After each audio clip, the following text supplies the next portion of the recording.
아내는 다시는 그의 앞에서 눈물 따위를 비치고 싶지 않았을 것이다. 그런 어줍잖은 감상에 자신을 방치했던 이 일을 죽도록 부끄러워했을지도 모를 일이었다. 순간 그는 자신이 그 화제를 끌어냈던 것이 어쩌면 의도적인 것이었는지도 모르겠다는 생각을 했다.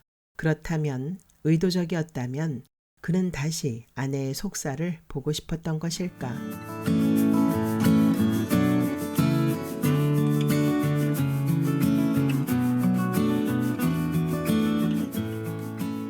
양수리 가는 길. 김인숙. 벌판 위에 쏟아져 내리는 불볕은 사정이 없었다. 시험장을 둘러싼 채 하늘 높이 치솟고 있는 아파트 구조물들의 풍경은 더욱 삭막했고, 어쩌다 한 번씩 불어오는 열풍 사이에는 어김없이 흙먼지가 끼어들었다.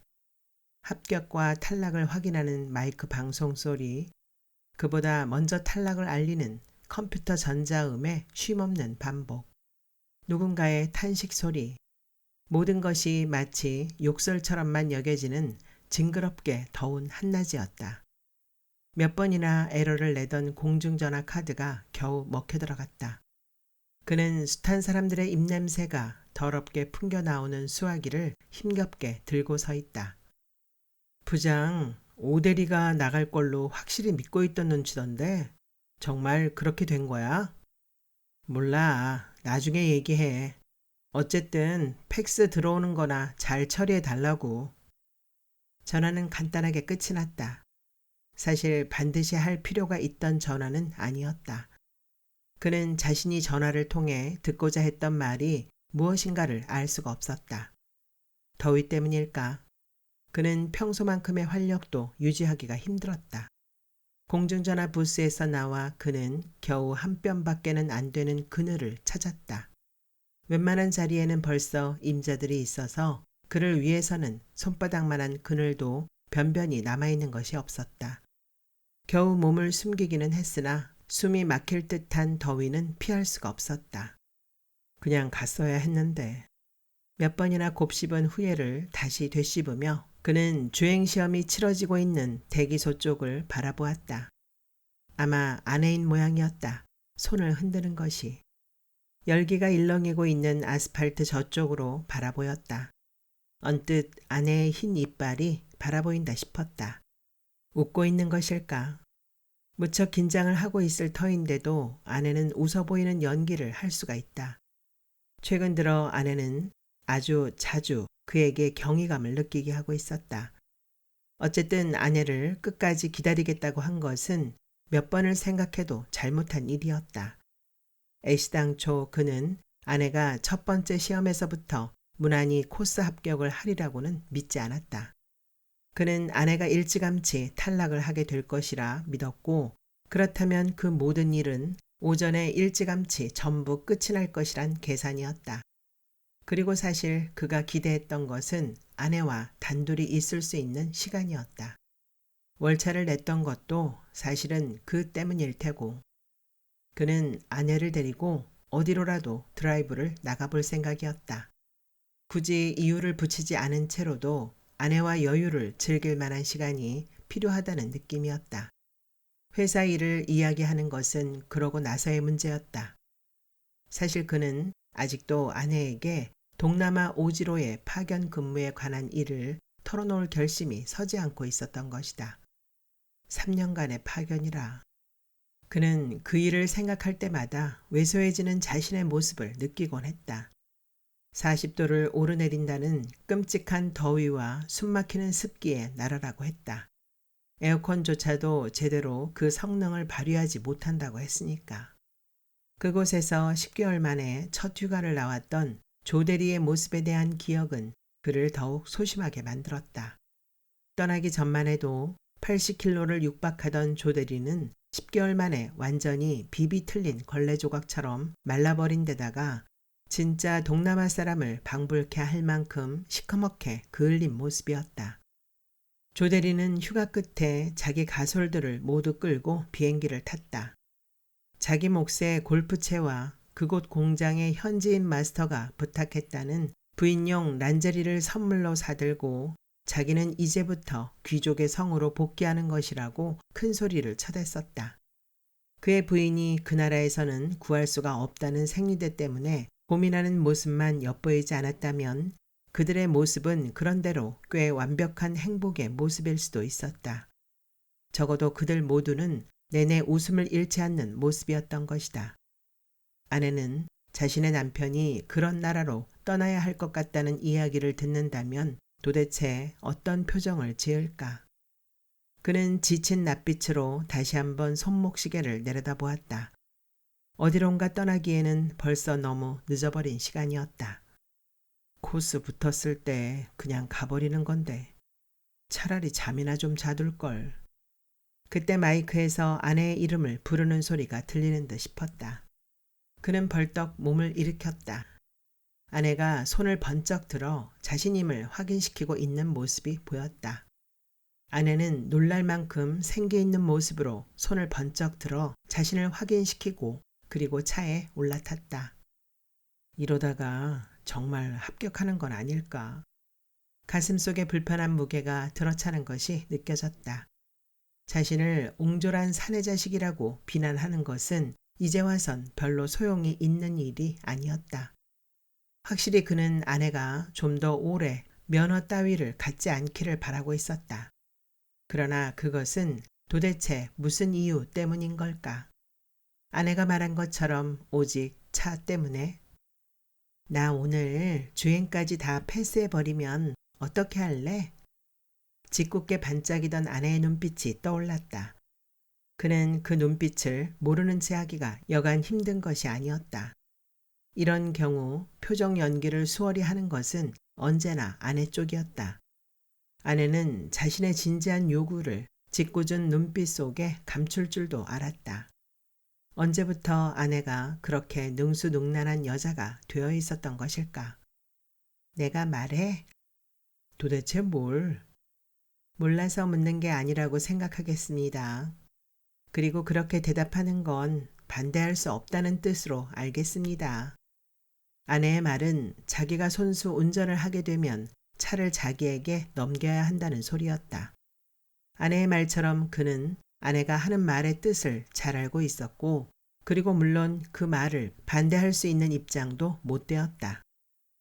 아내가 가게 문을 닫는 시간은 늘 11시가 넘는 시간이었다. 가게가 잘 되기 시작하면서 가게 문을 닫는 시간은 자꾸만 늦어져 갔고 급기야 최근 들어서는 시외버스 막차를 놓쳐버리는 수도 종종 있었다. 시속 150을 놓고 달리는 이른바 총알택시에 신변의 안전과 목숨의 위협을 함께 걸어야 하는 아내의 불안한 귀갓길을 모르지 않는 그였다. 그걸 어떻게 모른다고 할 것인가. 그런 면에서 보자면 그는 전철만 타면 회사 문 앞이었고 또 전철만 타면 집 앞이었으니까. 하긴 차 따위는 상관없었다. 그가 파견 근무를 받아들여 버리면 더 이상 그에겐 차 따위가 필요하지 않게 될 테니까 말이다. 아직 서너 달의 시간이 있기는 하지만 그러나 그 정도는 크게 불편한 시간이 아닐 터였다. 문제는 그가 아니라 아내에게 있을 것이다. 아내는 그래도 되는 것일까? 그는 우울한 눈빛으로 아내의 차가 언덕을 밀리지 않은 채 잘 통과하는 광경을 보았다. 그는 갑자기 초조하고 또 불현듯 억울한 심정이었다. 아내는 통과를 할 것이다. 저 여잔 끝내 면허를 따고 말 것이다. 그리고 아내는 끝내 내게서 차를 뺏어가고 말 것이다. 맙소사. 나는 아직 양수리도 못 갔다 왔는데 말이다. 맙소사. 양수리라니.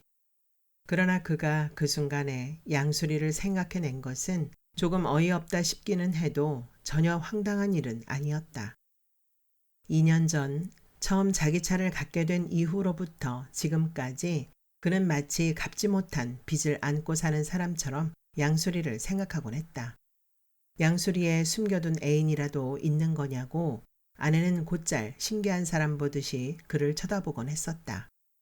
아내는 처음엔 그래서 장난처럼 싫다고 했을 터이고 나중에는 습관처럼 그러다가 끝내는 양수리라는 곳이 별로 가고 싶지 않은 곳처럼 인식이 되어버리고 말았을지도 모른다.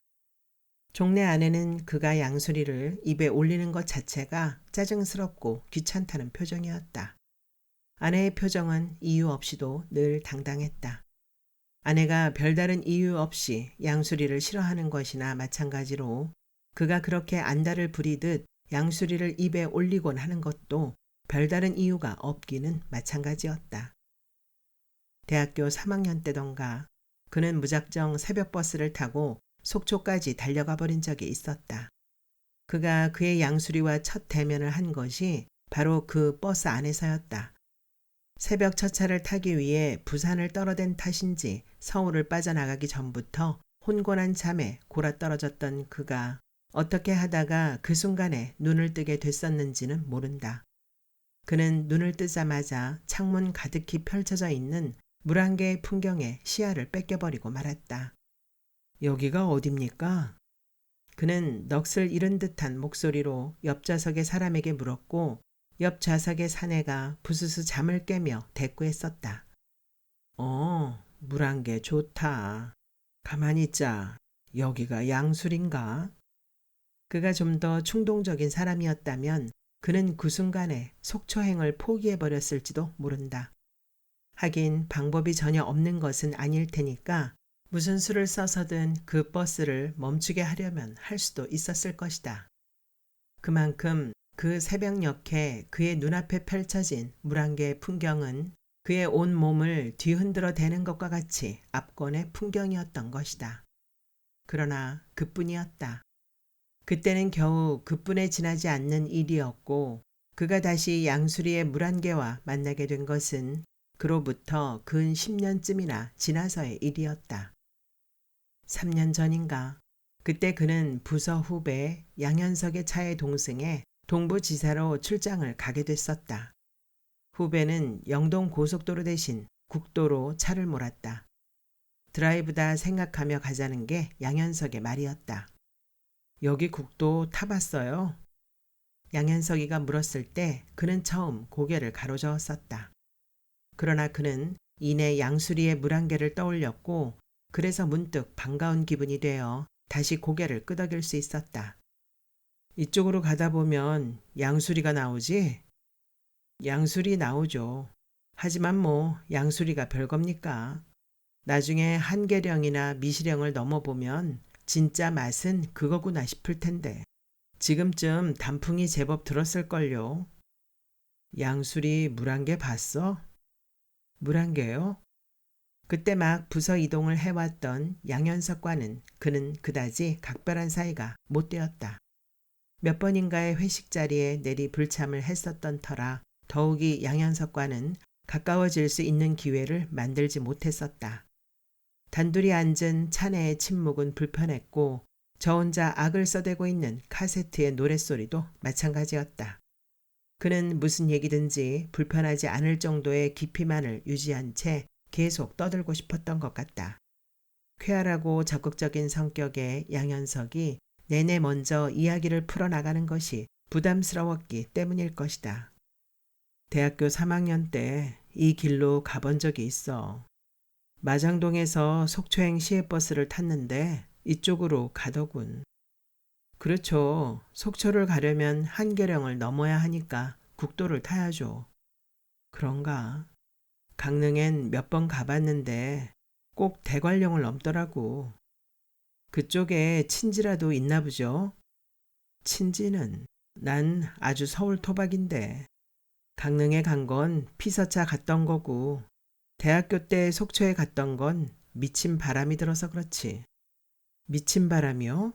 그거 재밌네. 그때 속초에서 아주 세상 하직할 뻔했어. 속초 방파제 옆 바위에 앉아서 혼자 깡소주를 뜯었는데 아마 알딸딸하게 술이 들어갔었던 모양이지. 파도가 철썩철썩 쳐오는 걸 보면서 갑자기 그 바닷물 속에 잠기고 싶더란 말이야. 그래 냅다 뛰어들었는데 그는 빙긋 웃으며 양현석에게 자신의 손매듭을 보여주었다. 이게 그때 얻은 흉터야. 파도에 밀려 바위에 부닥치면서 여기저기 깨졌지. 군인들이 와서 건져주지 않았다면 그대로 휩쓸려 내려갔을걸. 그날 군바리들한테 얼차려를 정말 못 빠지게 당했지. 그때 내가 무슨 생각을 했었냐면 개새끼들 더럽게 죽이려고 살려놨나 하는 거였어. 하여튼 꼭 죽을 것처럼 당했으니까. 양현석이 폭소 같은 웃음소리를 터뜨렸다. 양현석은 서울을 떠난 이래 처음으로 그와의 동행을 즐거워하는 표정이었다. 도대체 왜 그런 짓을 했었어요? 혹시 첫사랑에 배반당하고 뭐 그런 사연이라도 있었던 겁니까? 그런 낭만적인 사연이라도 있었으면 사는 게 덜 재미없을 텐데. 아니면요. 대학교 때라니 어깨에 떠맨 민족과 민주주의가 너무 무거웠나요? 오 대리님도 그랬어요? 그맘때에 객기 같은 거겠지. 오 대리님은 가끔 노땅 같아 보여요. 아직 청춘인데. 그맘때의 객기란 게 다 뭡니까? 그런 것도 있어야 사는 게 재밌죠. 그런 건 객기가 아니라 재미 아닙니까? 우리 이번에 일 대충 끝내놓고 속편을 한번 만들어 보는 건 어떻겠어요? 양형은 성격이 낙천적인 모양이야. 낙천적이라. 글쎄요. 대리자 하나 못 걸친 평사원 주제에 낙천적이라는 게 다 뭡니까? 대리도 벼슬축에 끼나. 나 같은 사람한테야 큰 벼슬로 보일 수도 있죠. 대화는 분명 잘못 풀려가고 있었다. 그의 얼굴이 먼저 불편해졌고 그 얼굴을 눈치챈 양현석의 표정도 난감해졌다. 양현석도 그즈음 회사를 그만둘 작정을 하고 있다는 그의 소문을 들어 알고 있었을 것이다. 결국엔 자기 책상 위에 백기를 꽂아놓은 채 죽여줍쇼 살아갈 거면서 누구나 그렇듯이 때려치워 버린다 운운하는 게 뻔하다고 생각하기에 더욱 초라한 모습. 양현석의 눈에 그의 모습은 그렇게 비쳤을 것이다. 그리고 양현석의 그런 생각을 미리 짐작하고 있는 그의 심사도 편안한 것일 수는 없었다. 얼마간 침묵이 이어졌던 것 같다. 테이프를 돌려 꽂던 양현석이 갑자기 그의 어깨를 치며 소리쳤다. 여기가 바로 양술입니다. 그리고 그는 연극적인 음성으로 아 하는 짧은 감탄사를 터뜨렸다. 그날도 양수리의 넓은 물가에는 환상적인 물안개가 뿜어져 오르고 있었다. 그 물안개는 소심해진 그의 가슴 속으로 스며들어와 엷은 현기증 같은 것을 울렁이게 만들었다. 그는 더 이상 자신의 내심을 양현석에게 들키고 싶지 않았다. 요즘엔 어떤 차가 좋은가? 불쑥 그가 물었다. 왜요? 차 구입하실 생각인가 보죠? 글쎄, 중고차 한 대 뽑으세요. 그깟 거 몇십만 원만 있으면 되는 걸. 사는 게 뭡니까? 우리 같은 신세들 가끔 재미라도 있어야 하는 거 아니겠어요? 글쎄, 내 차가 생기면 제일 먼저 여길 한번 와볼까? 가족 사진이라도 한 장 박아야지. 양현석이 가볍게 웃음소리를 터뜨렸다. 그러나 그는 공연히 얼굴이 붉어진 채로 눈을 감아야만 했다. 가족 사진이라고? 그것도 농담이라고 했나? 내 차를 갖는 일 따위나 부러워하는 것처럼 보여놓고. 한심하군 정말. 한심한 건 그때뿐이 아니었다. 그는 언제부턴가 자신의 인생이 확실히 실패의 길로 접어들어 버렸다는 느낌에 빠져들곤 했다. 만일 삶의 이유가 있는 것이라고 생각한다면 그의 삶에는 언제부턴가 그 이유가 사라져버리고 말았다. 물론 아직까지 그가 이유 있는 인생을 믿고 있는 것은 아니었다. 그런 부질없는 희망에 대해서는 벌써 일찌감치 고개를 돌려버렸던 것 같다. 그러므로 삶의 이유를 잃었다고 해서 그가 자신의 인생을 실패라고 생각하는 것은 결코 아니었다. 그런 쪽으로 생각한다면 문제는 오히려 그 반대에 있었다. 30의 절반이 넘어버린 나이에 이르러 그는 불현듯 자신이 출구를 찾을 수 없는 궁지로 몰려가고 있는 것 같은 느낌에 빠졌다. 이렇듯 속절없이 살아간다는 것이 결국엔 죄악이 될지도 모른다는 절박한 생각 때문이었다. 그러나 절박한 것은 생각뿐이었고 속수무책으로 살아온 그의 인생살이는 그런대로 굳어져 버려서 그는 아무것도 결단을 할 수가 없었다. 오죽이면 그는 자기 차를 갖고서도 양수리를 한번 못 다녀온 것이었다. 늘 아내가 반대를 하기는 했지만 그러나 그것이 이유일 수 있을까? 그는 자신이 언제나 아내의 반대에 기댄 채로 살아왔을 뿐이라는 생각을 지울 수가 없었다. 아내가 달려오면서 소리쳤다. 빨갛게 상기된 볼은 무더위 때문만은 아닐 터였다. 아낸 주먹을 흔들어 보이기까지 했다. 대단히 흥분한 모습이었다. 어때? 내가 자신 있다고 했잖아. 아무리 생각해도 이런 건 자기보다 내가 낫다고. 안 그래? 그가 4번 만에 면허를 딸 수 있었던 것을 상기시키는 말인 모양이었다. 그는 그저 빙그레 웃어 보였다. 다른 문제가 없다면 오늘 아내의 모습은 오랜만에 귀엽고 발랄해 보이는 것일 수도 있었다. 하긴 생각해보면 아주 오랫동안 아내는 이런 모습을 잃고 지내왔던 것이다. 교육 날짜 지정받았어? 가만히 있어. 사무실에 갔다 올게. 아내가 다시 팔짝거리며 몸을 돌려 뛰어갔다.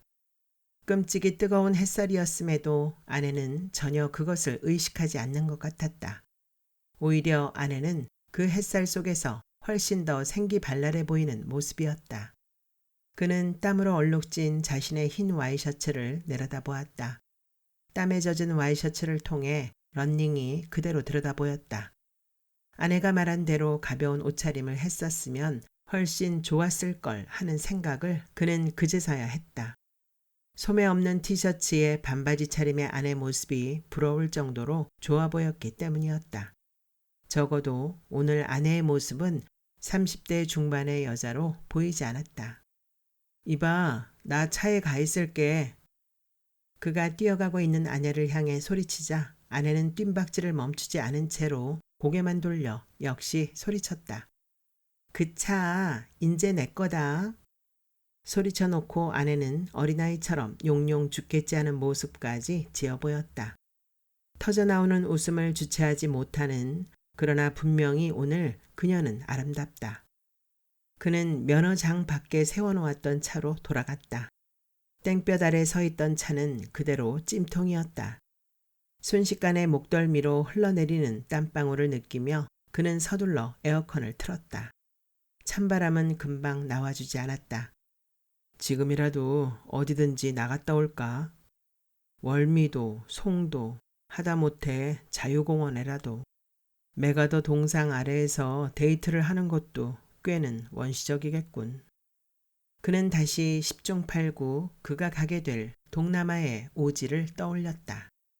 그곳 중산층의 한 달 생활비가 우리 돈으로 기껏 몇백 원 남짓이라던가.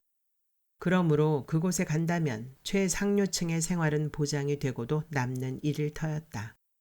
그곳에도 암시장은 있을 터이므로 사고 싶은 것을 못 살 정도는 아닐 테고 몇십 원 팁에 창자까지 꺼내줄 것처럼 복종하는 하인들도 있다고 했고 특별히 고용한 일본인 요리사도 있다고 했다. 넓은 사택과 저렴한 비용으로 즐길 수 있는 골프장이 있고 안전지역 내에서라면 동남아의 풍물을 즐길 수 있는 여행도 할 수가 있을 것이다. 무엇보다도 그는 3년간의 파견 근무 뒤 과장 자리를 따안고 들어오게 될지도 몰랐다. 지금 그곳의 책임자인 윤 차장은 회사 내에서도 꽤 단단한 줄로 알려진 사람이었다.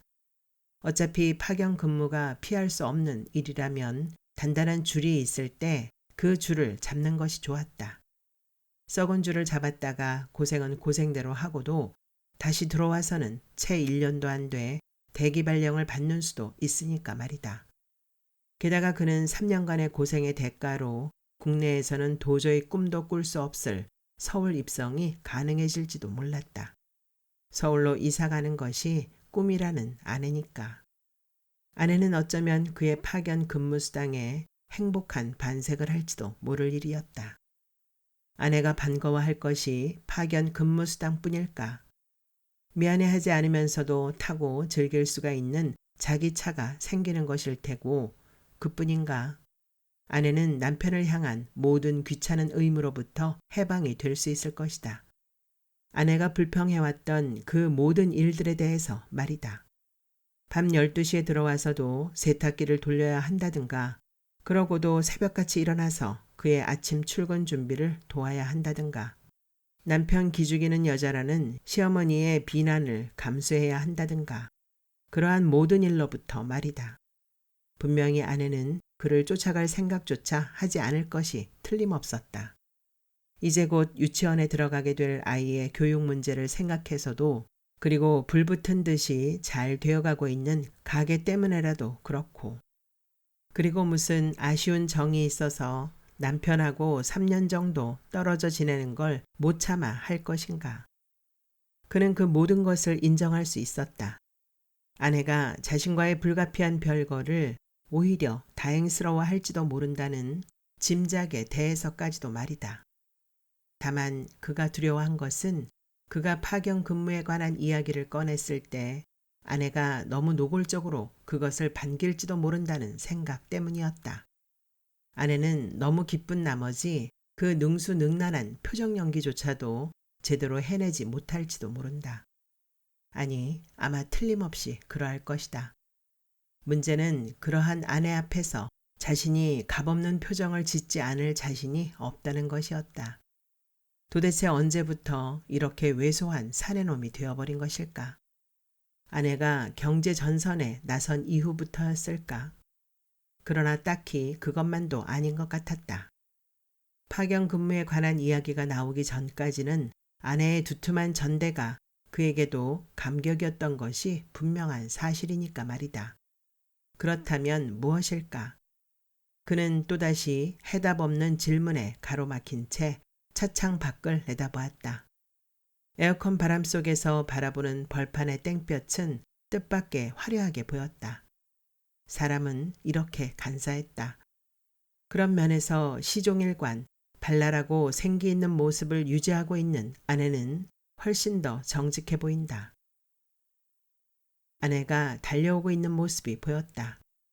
그는 아내를 위해 차의 문을 열어주었다. 냉큼 차 안으로 들어와 기지개를 길게 뻗어 보이는 아내의 벗은 두 팔과 두 다리가 매우 탄력적으로 보였다. 어디로 갈까? 그가 물었다. 축하 드라이브나 할까? 드라이브 좋지. 오늘 면허증이 아예 나왔으면 나도 한번 몰아보는 건데. 까불지 말고 안전벨트나 매. 어디로 가려고? 글쎄. 그는 불쑥 양수리를 떠올렸다. 오늘 안 가면 언제 갈 수 있을까? 아내는 이내 내 차를 뺏어가 버릴 테고, 그리고 3년. 그는 양수리라는 곳이 지도상에 존재하지 않는 나라로 떠나게 될지도 몰랐다. 그러나 그는 차마 양수리라는 이름을 입 밖에 낼 수가 없었다. 시간은 벌써 너무 늦어버렸고 이 순간에 양수리라니. 그건 너무 연극적인 냄새가 짙었다. 그는 자신을 연극 속의 주인공으로 분장시킬 용기가 없었다. 월미도 카페나 가볼까? 나쁘지 않지. 내가 한턱 낼게. 오늘 기사 노릇 해준 값으로. 나 같은 남편이 또 있니? 월차까지 내가면서 마누라 면허시험 보게 해주고. 사실이 그랬으면 열부상이라도 줘야겠죠. 아내가 입을 비죽거리며 웃었다. 아내는 그가 왜 월차를 냈는지 이유를 전혀 알지 못했다.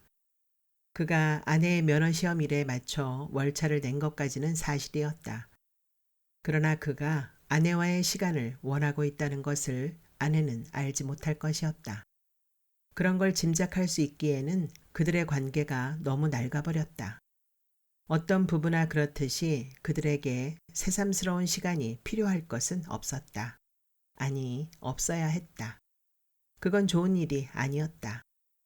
그는 불쑥 얼마 전에 아내에게 일어났었던 이 일을 떠올렸다. 얼마쯤 전인가 파견 근무에 관한 이야기가 나오기 시작할 무렵이었던 것 같다. 아내가 자기 가게에서 좀도둑질을 하던 여대생 하나를 붙잡은 사건이 있었다. 아내는 자신의 모교이기도 한 서울의 여자대학교 앞에서 이미테이션 액세서리점을 하고 있었는데 워낙 손님들이 빈번히 들고 나니까 심심치 않게 물건을 도둑맞곤 하기도 하는 모양이었다. 그러나 그날은 어쩌다 도둑질을 하던 여대생이 아내에게 들켜버렸던 것이고 아내는 그동안에 맺힌 것을 분풀이하기라도 하듯이 그 여대생을 파출소에 넘겨버리기까지 했던 것이다. 그런데 문제는 파출소에서 벌어졌다. 신분이 확실했던 그 여대생은 아내가 자신에게 공연한 누명을 씌운 것이라 주장했고 당황을 한 아내는 그를 파출소로 불러내기까지 이르렀던 것이다. 그가 가게 앞에 파출소에 도착했을 때 아내는 거의 폭발 직전의 흥분 상태였었다. 아내는 도둑이 인류여대의 여대생이란 사실 때문에 그 여대생이 자신의 후배라는 것 때문에 그리고 그 여대생이 너무나 말짱하게 생긴 것 때문에 그 여대생이 자신으로서는 이제 억만금을 주어도 살 수가 없는 가능성 투성이의 나이라는 것 때문에 하여튼 미친 듯이 흥분을 했다.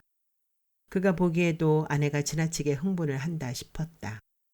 왜냐하면 아내가 아무리 그럴듯한 명분을 끌어들인다 하더라도 결국엔 아내가 잃어버릴 뻔했던 4만 5천 원의 돈이나 그동안 잃어버렸던 수십만 원대의 돈 때문에 그렇게 흥분을 하고 있는 것 이상으로는 보이지 않았기 때문이었다. 물론 그는 아내를 믿고 싶었으나 그러나 믿어지지 않는 것도 사실이었다. 그래서 아내는 취해 보였다. 반면 정작 도둑으로 덜미를 잡힌 여자아이는 마치 파출소로 소풍이라도 나온 듯이 다리를 꼬고 앉은 채로 여유가 만만했다. 여자아이는 생글생글 웃고 있었고 파출소의 젊은 순경들은 그 여자아이와 눈을 맞추며 짓궂은 표정을 짓고 있었다.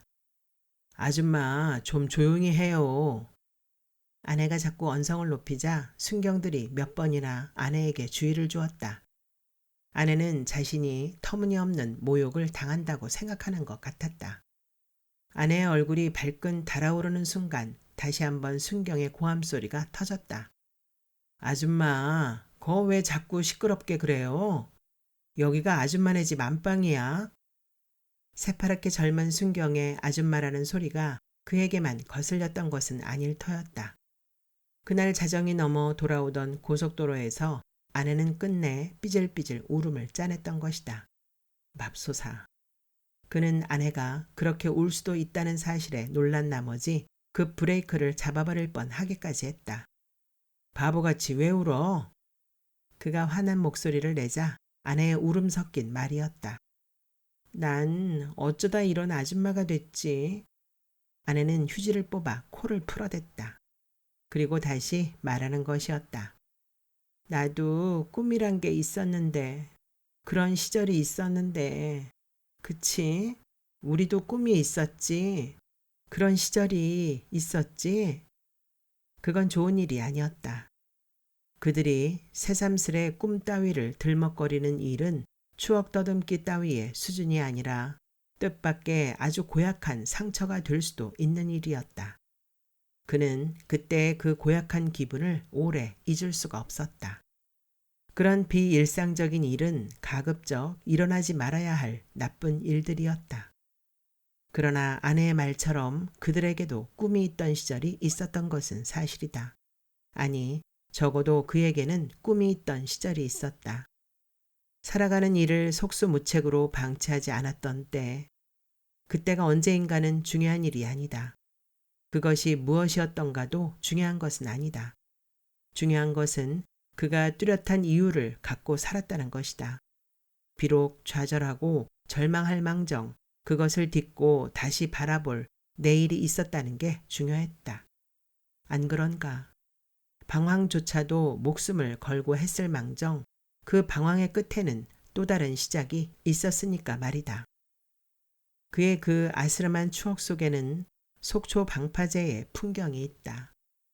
그때가 10월이었을까 11월 초쯤이었을까 물들인 야전 잠바를 입고 있던 기억이 난다. 바람이 제법 부는 노을녘이었고 방파제 근처에서 굴 같은 것을 따던 사람들의 모습도 서서히 사라져가던 무렵이었다. 그가 앉아있던 바위를 향해 파도가 점점 더 높게 기어들어와 끝내는 그의 소주병을 넘어뜨리고 말았을 때 그는 용감무쌍하게 두 다리를 뻗고 그리로 뛰어들었다. 바다가 그를 정화시키리라 믿었었다. 소주에 절어버린 심장을 세상과 타협하고자 몸부림치는 자신의 이기심을 말끔히 쓸어내 주리라 믿었던 것 같다. 속초로 떠나기 직전 그는 거리의 가두시위에서 연행이 되어 보름간 구류를 살았었다. 그로서는 첫 번째로 당한 연행이었다. 대학교 3학년이 되기까지 그는 내세울 만큼 투쟁적이지는 못했지만 그러나 그 시절의 대개가 그러했듯이 그 역시 치열하게 살아왔음은 분명했다. 눈물과 분노의 대지였던 캠퍼스. 그곳에서는 자신을 함부로 방기한다는 것 자체가 죄악이 아니었던가. 매 순간이 살아야 할 의미로 숨이 가빴었던 그곳이었다. 그런데 보름간의 감금은 그의 그토록이나마 가빴던 숨을 일순간으로 정지시켜버리는 것만 같았다. 그는 그곳에서 두려움이라는 것을 배웠다. 그는 또다시 연행이 될까봐 또는 어줍지 않게 징역이라도 살게 될까봐 게다가 보름 내내 면회 시간마다 눈물 콧물이 범벅되던 어머니의 모습을 또 보게 될까봐 그는 다시 용기 있게 시위 대열에 참여할 수가 없었다. 그리고 그로서는 자신이 그렇게 겁쟁이라는 사실을 드러내 고백하는 것이 쉬운 일이 아니었다. 자기 자신에게조차도 말이다. 그는 정말 죽도록 부끄러웠고 죽도록 괴로웠고 그래서 정말 죽고 싶었던 것 같다. 속초를 다녀온 이후 그는 곧 자원 입대를 해버렸다. 그것은 분명히 일종의 배반이었다. 이념 따위에 대한 배반을 이야기하는 것은 아니다. 그 시절을 아무리 생각해봐도 자신에게 배반할 수준의 이념이 있었다고는 믿어지지 않았다. 그러므로 그가 배반한 것은 그 자신이 앞으로도 포기하지 않고 밀고 나갈 수 있는 자유의지의 선택에 관한 것이었다. 그는 용기를 잃었고 미래에 대한 환상을 잃었다. 대신 그가 얻은 것이 있었다. 삶은 적당한 수준에서의 타협만으로도 안락하고 쾌적할 수 있다는 것. 그것을 누리는 것만으로도 매우 양심적이고 또한 매우 고결할 수 있다는 것을 말이다. 적어도 이 시대 이 땅에서는 말이다. 그런데 그가 그러한 깨달음을 확실히 얻은 것은 그때 속초 방파제에서의 사건을 통해서는 아니었다. 굳이 깨달음에 대해서 이야기하자면 그때의 사건은 그러한 깨달음을 위한 기초 마련이었다고 하는 편이 옳다. 그가 자기 삶을 확실히 다른 방향에서 바라보기 시작한 것은 그로부터도 한참의 세월이 더 흘러 직장을 얻고 결혼을 하고 그리고 아이를 갖게 된 뒤의 일이었으니까 말이다. 3년 전 그가 다니던 회사를 때려치우고 독립을 꿈꿨을 때 그때까지도 그는 자신의 삶에 대해 터무니없는 환상 한 조각쯤을 가지고 있었던 것이 아닌가 싶다. 그때까지도 그는 아내에게 큰 소리를 빵빵 칠 정도의 허세를 갖고 있었는데 중요한 것은 그 자신조차 자신이 날리고 있는 공수표의 최면에 나른한 현실을 팔아버릴 수가 있었다는 것이었다. 그건 아내 역시 마찬가지였던 것 같다. 그가 허세를 부릴 때마다 아내는 번번이 속아주는 척 굴어주었고 속없이 웃어주는 아량을 베풀기도 했던 것이다. 그러나 그들이 미처 몰랐던 것은 그들이 변하기 전에 세상이 먼저 그들을 장악해버린다는 것이었다. 그들은 그들이 원하는 만큼의 삶의 만족도를 유지하기 위해서는 얼마나 많은 것을 포기해야 하는지, 그리고 그 많은 것을 포기하는 동안 삶의 만족도나 쾌적함이라는 단어조차가 얼마나 손쉽게 폐기되어 버려야 하는지 그걸 미처 알지 못했던 것이다. 젠장, 어떻게 살아도 한평생인데 죽는 날 후회하나 미리 후회하나 그런 거 아닌가. 사업해서 재벌그룹 회장 되겠다는 건 아니고 그래 솔직히 말하자면 용 꼬리보다는 닭 대가리가 낫다 그런 기분일 수도 있어. 어쨌든 좀 내 마음대로 일을 해봤으면 좋겠어. 뭘 하면 샐러리맨 월급보다 못하겠냐. 그때 그는 이미 개업을 하고 있던 친구의 오파상에 합류를 할 결심을 했었다. 대기업의 샐러리맨 생활은 그를 만족시키지 못했고 그 치열한 경쟁에 그물 사이를 뚫고 다녀야 하는 일에 그는 일찌감치 지쳐 있었다. 대리가 되고 과장이 되고 또 차장 부장을 거쳐 이사가 되기까지 그 엄청난 세월의 숨막히는 약육강식 경쟁에 최후의 승자가 될 사람이 그라는 보장은 아무 곳에도 없었다. 그러나 그가 회사를 그만둘 생각을 했던 것은 그러한 희망에 대한 좌절감 때문은 아니었다. 그는 자신이 소수의 엘리트들을 위해 평생을 들러리로 살아야 한다는 것을 참을 수가 없었다. 그는 다른 선택을 원했던 것 같다. 누군가가 그의 인생과 그의 미래를 선택해 주기 전에 그 스스로 그의 미래를 선택하고 싶었던 것이다. 아직까지 그럴 기회가 자신에게 남아있다는 것에 대한 기쁨이 너무나 놀라운 나머지 그는 순간적으로 사고 장애를 일으켰던 것 같다. 보다 현실적인 것은 아내 쪽이었다. 그가 아내에게 그 계획을 얘기했을 때 아내는 당연히 어이가 없다는 듯한 표정이었다. 아내의 뱃속에는 7개월 된 태아가 숨쉬고 있었다. 임신 후 12kg나 몸이 불어버린 아내는 보는 사람마저 숨을 헐떡거리게 할 만큼 둔한 모습이었다. 윤곽이 뭉개져 버린 얼굴이었음에도 그러나 그 표정만큼은 어찌나 섬세하던지. 그때 아내가 보였던 섬세한 표정의 의미는 그에 대한 혐오감의 표현이 아니었던가 싶다. 아내는 그에게 실망한 나머지 아주 오랜 시간 동안을 묵비권으로 일관하더니 나중에 극단적인 감정 상태가 되었을 때는 아예 도발적인 모습으로 돌변해버리기까지 했었다. 좋아, 해봐. 어디 해보라고. 그 말투는 마치 어디 두고 보자는 말이나 조금도 다름없게 여겨지는 것이었다. 그런데 뜻밖에도 그는 아내가 묵비권을 지키고 있을 때와는 전혀 다르게 어디 한번 해보라는 말에 불쑥 자신감이 사라져버리는 것이었다. 두고 보자는 사람 안 무섭다더니 사실은 전혀 그 반대였기 때문일까. 그의 어눌한 표정 앞에서 아내는 다시 한번 악을 썼었다. 출세할 자신이 없으면 가정을 지킬 책임감은 있어야 하는 거 아니야? 무책임한 데다가 용기도 없어. 도대체 뭘 믿고 살라는 거지? 최소한 동거인으로서의 윤리는 있어야 하는 거 아니야? 최소한 동거인으로서의 윤리. 아내의 그 말은 너무도 손쉽게 그의 손에 백기를 쥐어주는 것과 같은 것이었다. 그는 아내가 분노하고 있는 이유를 그가 가장으로서 너무 경박하게 행동한다는 데 있는 줄로만 알고 있었다.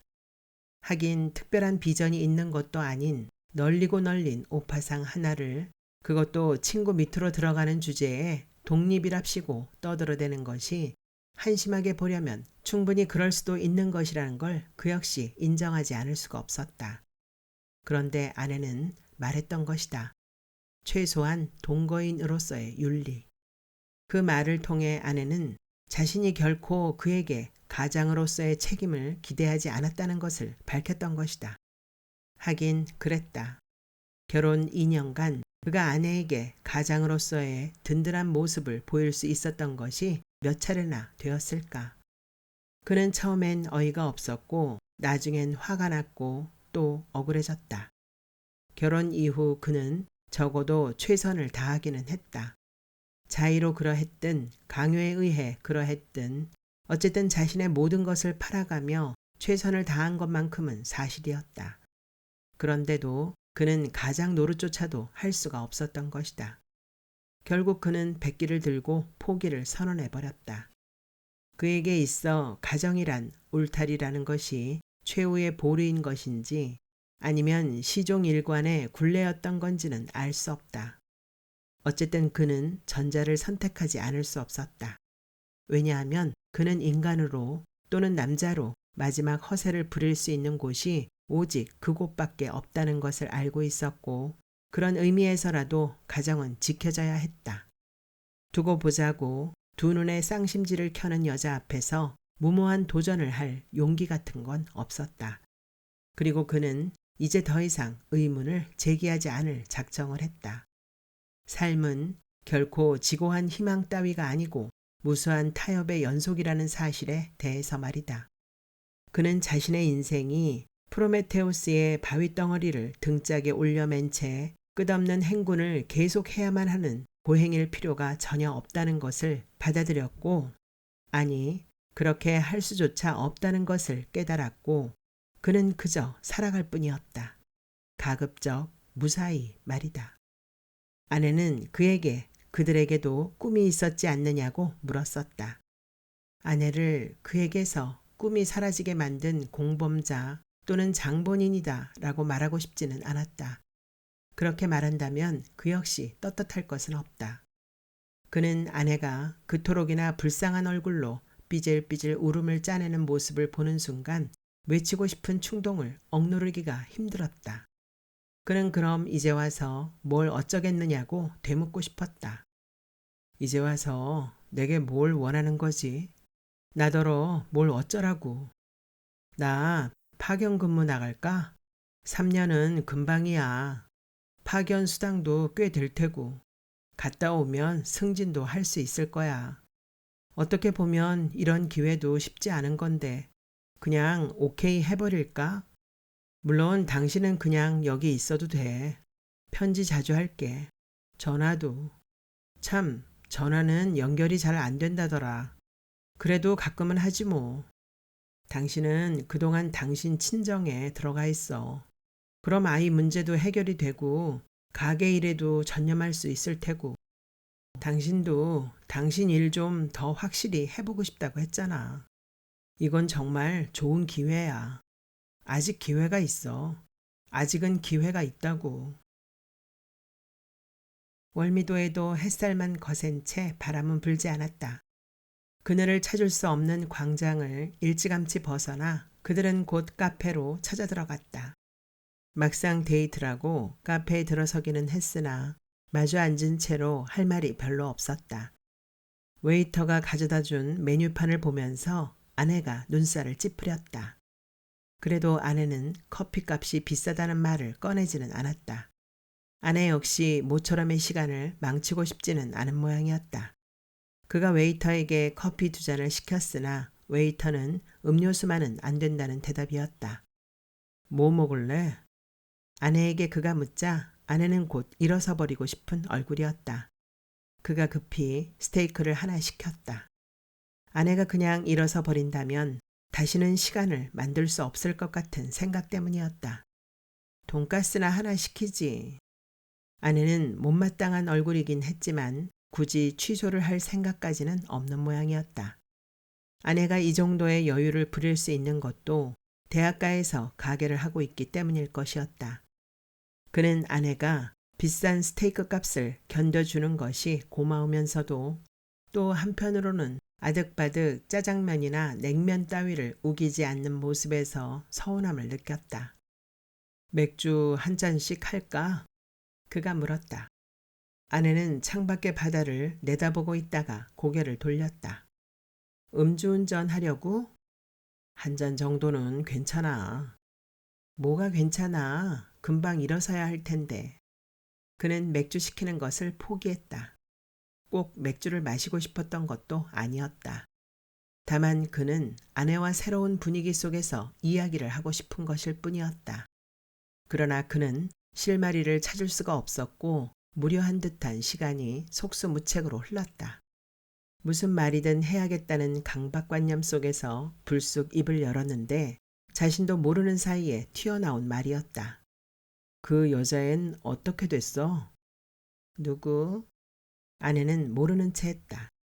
재빨리 얼굴을 돌려버리는데 뺨이 달아오르는 것 같았다. 그는 자신이 말을 잘못했다는 후회를 했으나 이미 소용이 없는 일이었다. 아내가 다시 고개를 돌렸다. 그 화제를 피해버릴 생각까지는 없는 모양이었다. 그냥 훈방 처리된 모양이야. 절도 사건인데 그럴 수 있나? 나도 몰라. 사실은 확인도 안 해봤어. 근데 훈방 처리됐다는 건 어떻게 알았어? 그냥 느낌이 그렇다는 거지 뭐. 아내의 말에 짜증기가 배어오르는 느낌이 확연했다. 달아오르는 뺨의 열기도 붉은 빛이 확연한 느낌이었다. 아내는 확인조차 안 해봤다고 말했지만 어쩌면 그 사이에 그도 모르는 일이 또 있었을지 알 수 없는 일이었다. 아내는 다시는 그의 앞에서 눈물 따위를 비치고 싶지 않았을 것이다. 그런 어줍잖은 감상에 자신을 방치했던 이 일을 죽도록 부끄러워했을지도 모를 일이었다. 순간 그는 자신이 그 화제를 끌어냈던 것이 어쩌면 의도적인 것이었는지도 모르겠다는 생각을 했다. 그렇다면, 의도적이었다면 그는 다시 아내의 속살을 보고 싶었던 것일까? 안대처럼 뒤덮여버린 생활의 덕계 저 속으로. 그러나 그는 또다시 무력해지는 자기 자신을 느끼지 않을 수 없었다. 아내의 속살을 바라보는 일 따위가 무슨 소용인가? 그런 치사한 짓을 할 만큼 내가 옹졸해진 것인가?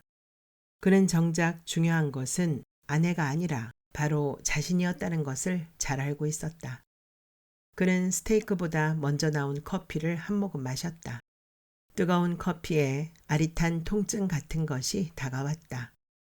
그는 다시 입술을 침으로 적시고 그리고 아내를 바라보았다. 할 말이 있어. 아내는 다시 창밖을 내다보고 있는 중이었다.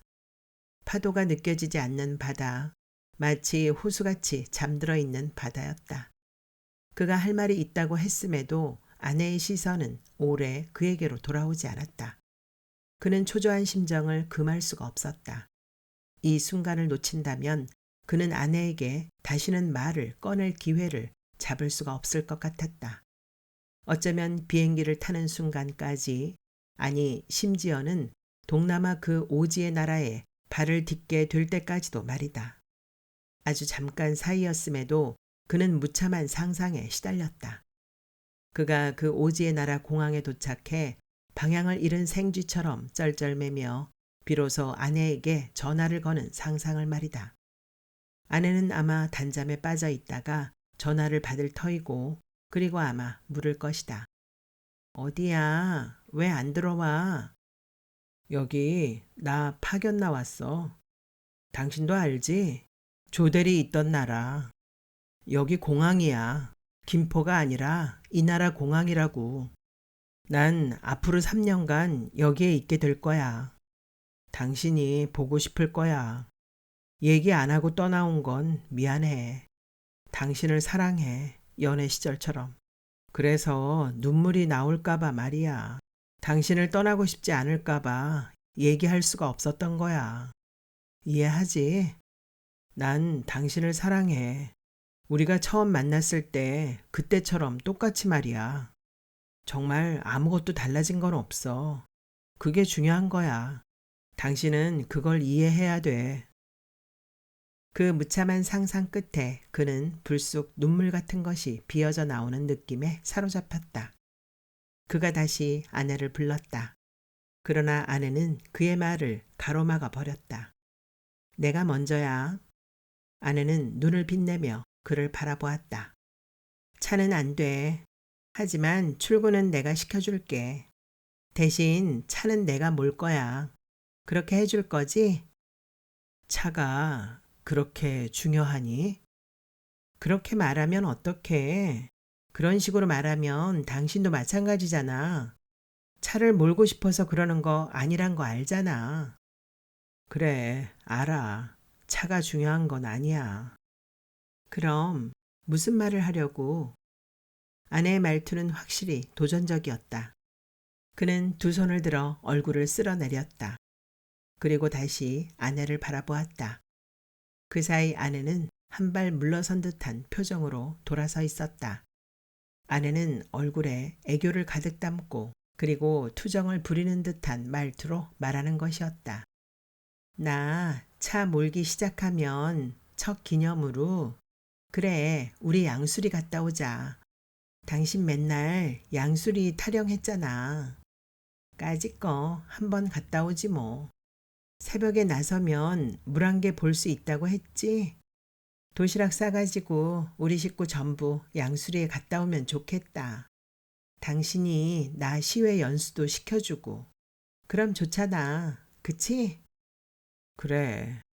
그는 아내의 애교 있는 얼굴을 바라보았다. 그는 아내와 싸우고 싶은 생각이 조금도 없었다. 더군다나 그까짓 차 때문엔. 더군다나 애교를 부리는 아내의 얼굴은 아름다웠다. 불쌍한 여자. 그는 아내를 사랑한다고 말하고 싶은 충동에 사로잡혔다. 그럴 기회가 있을까? 아내의 말처럼 양수리에라도 가게 된다면 그 물안개의 분위기에 파묻혀 말할 수 있을까? 물안개를 모두 걷어버린 속살의 수면 같은 목소리로 우리 같은 사람들에게도 삶은 찬란하고 찬란한 만큼 절박한 것이라고 외칠 수 있을까? 그 절박함으로 당신을 사랑한다고까지 말할 수 있을 것인가? 그러나 불행히도 그는 자신이 결코 양수리에는 갈 수 없을 것임을 확신처럼 짐작하고 있었다. 아내가 그에게서 뺏어간 차는 결코 양수리로 달려가지 않을 것이며 세상은 고요히 그를 지도상에 양수리라는 지명이 적혀져 있지 않은 나라로 데려갈 것이다. 그리하여 그에게는 양수리의 물안개만이 기억에 남을 것이고 그 물안개를 뿜어낸 그 속살 같은 수면의 정체는 결단코 바라볼 수 없게 되고 말 것이다. 그리고 이제 그에게 남아있는 것은 오직 그가 연극처럼 꿈꿔온 양수리를 더 이상 생각하지 않아야 한다는 것임에 틀림이 없을 것이었다.